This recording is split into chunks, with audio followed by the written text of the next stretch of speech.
Yeah, the rain has become a big problem, and we had teams out on Saturday distributing some supplies and finding out what was happening in some of the worst affected areas. But then since Sunday, the rain has really caused us significant problems getting to some of the cyclone hit places by road.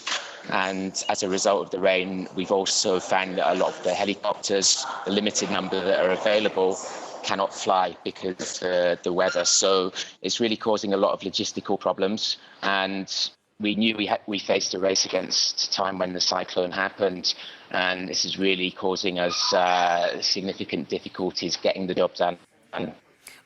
With roads washed away, and as you say, there's the trouble to try and get to these remote places, how many people are you concerned are trapped in places that can't be reached at the moment?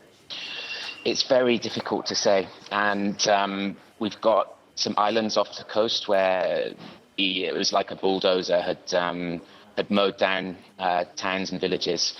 So those people are very hard to reach by helicopter and boat. And then there are many places that are cut off in rural areas, and it's really very difficult to say. We can expect many thousand have not seen anyone since the cyclone happened, and many thousand more. The government estimates 160,000 currently urgently need emergency relief assistance. The additional thing is that we found on Saturday, when we started to visit some of these areas, people were just in shock. They'd been exposed to the elements for 36 hours after the cyclone happened, and families and children were reeling. They hadn't experienced anything like this before in this part of Mozambique. They didn't understand what happened, and now they're confused and bewildered by what's happened to their lives, and wondering when people can come and assist them in the scale and volume that's needed for this operation.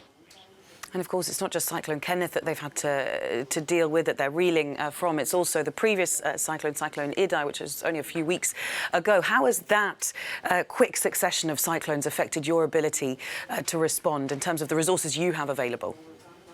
Well, it's very difficult. We've had to divert some people from Cyclone Idai, and let's not forget, as you said, 6 weeks ago, we're still in the middle of a massive life-saving operation, and one which is underfunded by the international community. The funding against the UN appeal for Cyclone Idai is still only at 28%.